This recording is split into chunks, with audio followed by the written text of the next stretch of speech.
you say yes to this moment. Surrender to life. When you say yes to the form that this moment takes, as a situation, an event, or a person, a deep yes to the form that this moment takes, which changes continuously. This moment now is this gathering, and this moment this afternoon, it'll still be this moment. You might be sitting in a car or a plane. That's the form that this moment takes then, but it's the same now. The form differs.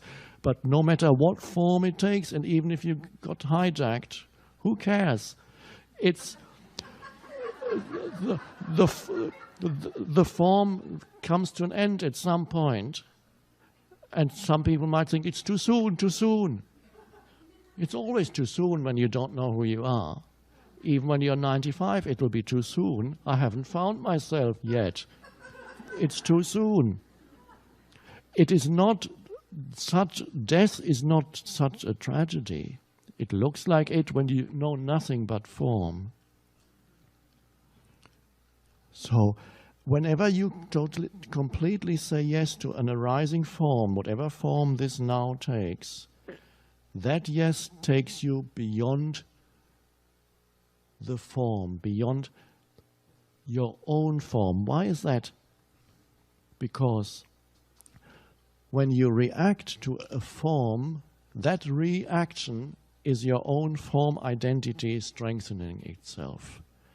When you resist anything that arises in the now and you react, there is a reacting entity, a me, that through its reaction strengthens its form identity. It's, in other words, each reaction, which is also a denial of the now, it's a non-embracing. It's the opposite of embracing. It's a contraction. It's a reaction. It's a resistance.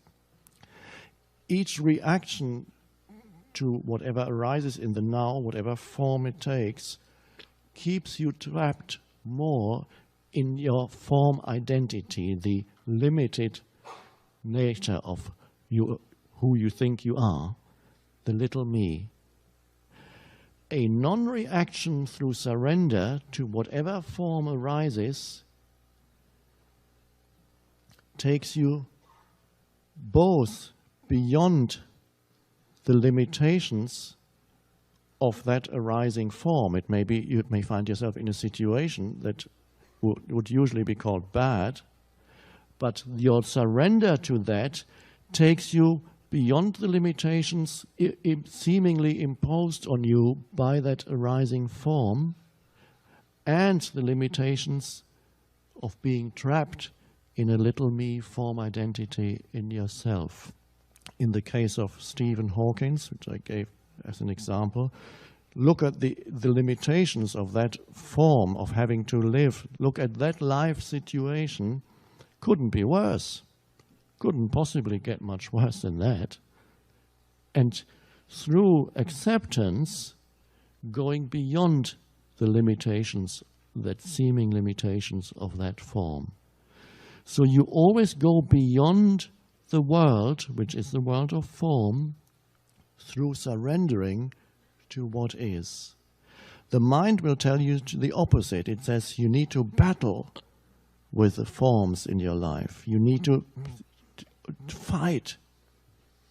That keeps you dependent on the forms, and you actually strengthen the opposition of forms in your life. In other words, problems get heavier when you are in an antagonistic attitude towards this moment, whatever form arises at this moment.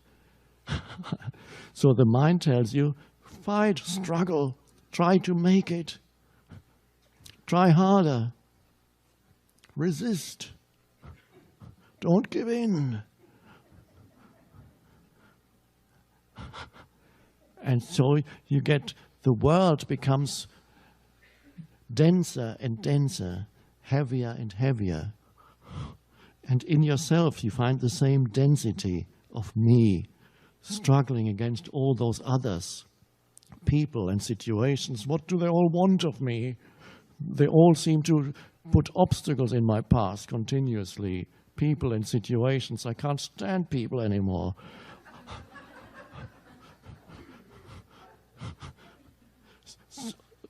So surrender to what is, you can see now how that works, how instead of being at the mercy of external conditions through surrender, which the mind might be telling you, you go beyond the conditions of your life which seem so limited through surrender. That's the miracle. And what do you surrender to? Only now. Nothing else is needed. Only this moment. If I asked you to surrender from now on for the rest of your life or the rest of the year, what a task. That's too difficult. Even the whole day. How am I going to manage that? You have a new problem.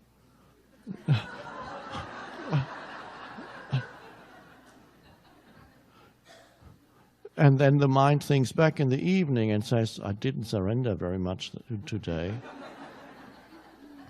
And then you can feel bad about yourself, which to the little me is good, because it strengthens your identity.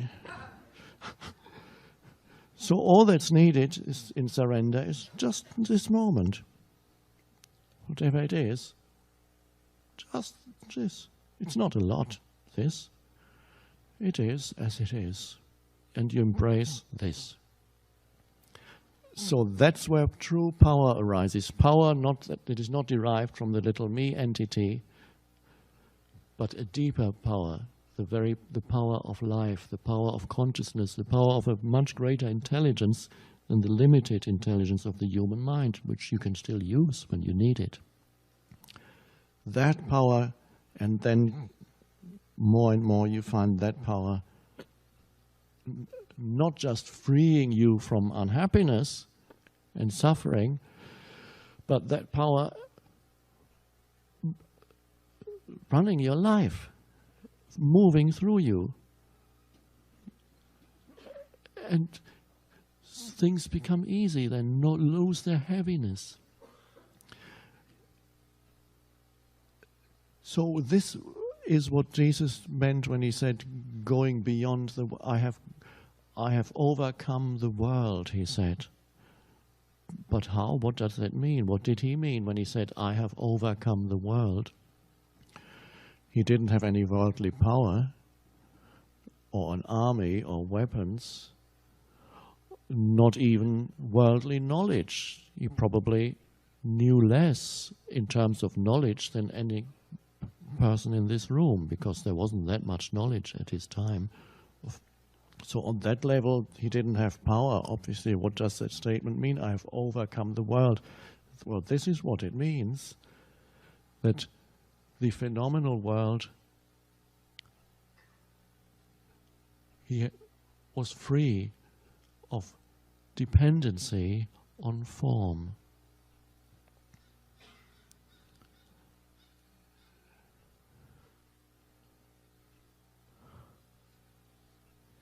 So when I say the dance continues, that is not a bad thing. When you leave here, the dance of form, in India they have little deities expressing that dance with lots of arms. I think that's what they do.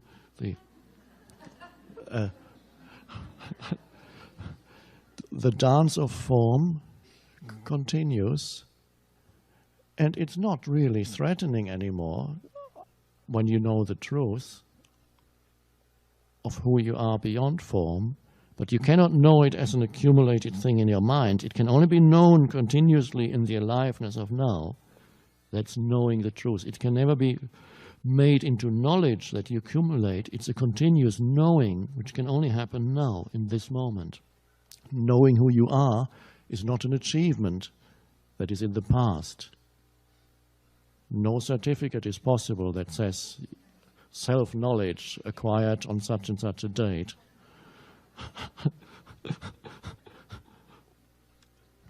So when you know who you are, knowing it every moment, this moment, as the alert, still, alive presence beyond thought, that then the world of form becomes quite enjoyable, actually, because you have a greater spaciousness that you are, in which all that happens. More and more you live as the space in which the world happens. Basically, it means you are the now in which it happens. You're not what happens. You're not the thought that happens. You're not the emotion that happens, that comes and goes. You're not the event that happens, the situation that you find yourself in. You are none of that. If you think you are, that's delusion. You're not what happens. You are the space in which it happens. When you know that, through surrendering to what is, life becomes quite enjoyable. The world of form, the life of form, is also quite enjoyable, the dance, and you know everything comes and goes. You don't need any one form and cling to it because it gives you your sense of self. Mustn't go this, I mustn't lose that. And there's not one form that you think you desperately need to complete who you are, and if you don't get that, you are not going to be complete. Because the truth is, of course, if you get it, for a moment it satisfies you, and then you'll be unhappy again. And if you don't get it, you'll be unhappy. In either case, you'll be unhappy. If you get what you think is going to make you complete, you'll be unhappy. The very thing will make you unhappy, or it'll leave you again, that'll make you unhappy.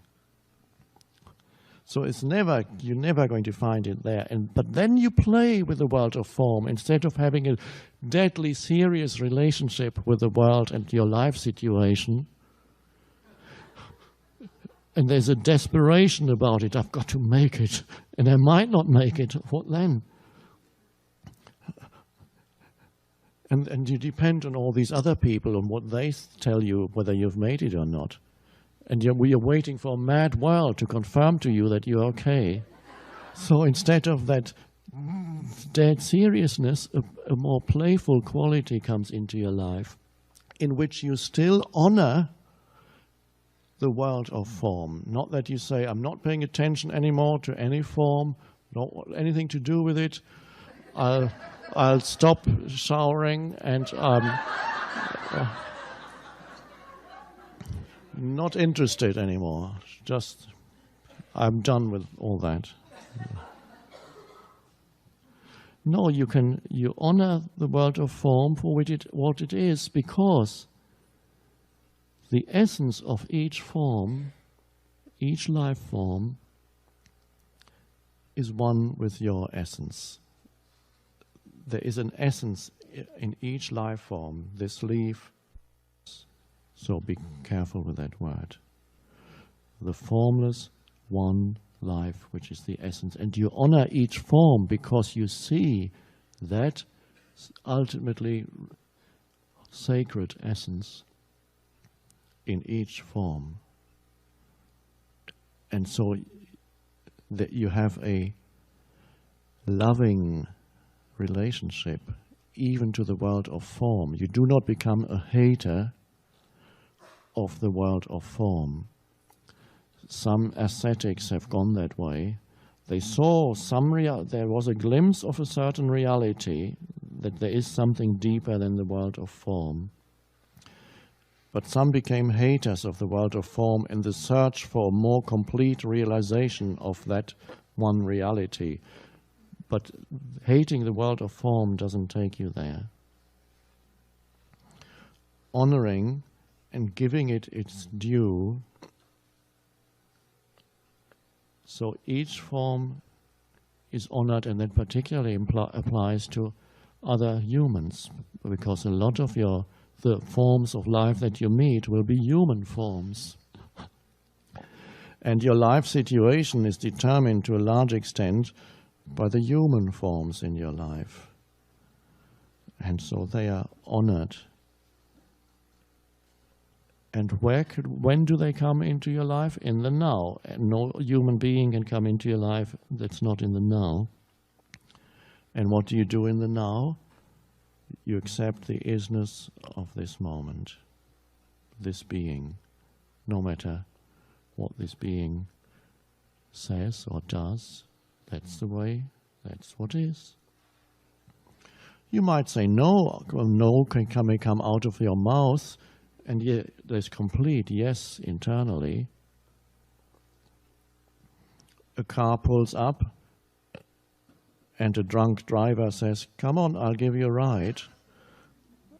And you don't say yes to that moment and get in the car. You say, "No, thank you. And you better get out of the car too."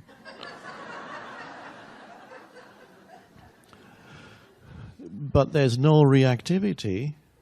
There's no a little entity saying, "You shouldn't be saying this. You shouldn't. You should know better. Why do you?" Fighting. There's a. And the strange thing is, whatever you do in a non-fighting way is actually more effective, because any fighting creates more opposition. It doesn't mean you cannot defend yourself. If somebody comes at you with an axe, perhaps you raise your arm or you hit back. Nobody can predict when you're present what you will do. You don't need a set of principles in your head anymore when you live in presence according to which you act. Right action arises out of surrender to what is. And you don't need some abstract principles to guide you anymore. You need those when you're not connected with who you are. So questions like,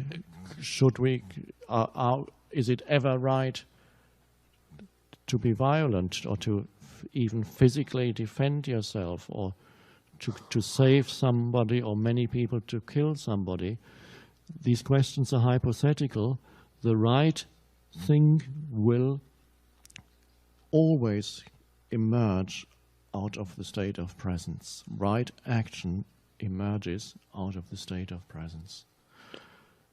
So, and that is yes to the suchness of this moment. And then perhaps action is required.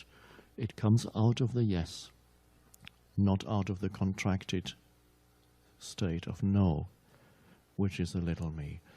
So that's the secret of life.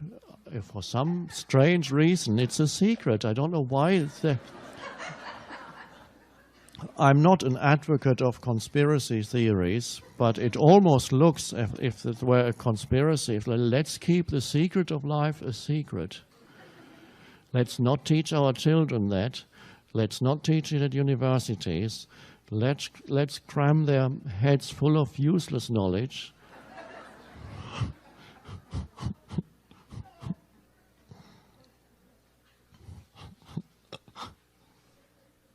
But the secret is out now. The dance of your life situation. The life situation does not need to change. You no longer have the need for it to change so that you can be okay. You're okay already now. And then watch the miracle unfold.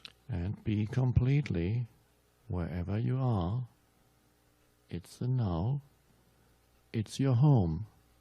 Sitting in the car, sitting at an airport, sitting on a plane, sitting at home, sitting in the office, walking, standing, lying. Of course you'll be somewhere, and it'll be in the now. Doesn't really matter where you walk or sit or stand or lie. It will be somewhere. The form will be somewhere. And it'll be okay. Enjoy the passing scenery, situations, people. The only way to enjoy this externalized life of form So if you don't need it anymore to make you happy, then you can truly enjoy it. And the strange thing is, then more nice things tend to happen than when you need it. And the strange thing is, then more nice things tend to happen than when you need it.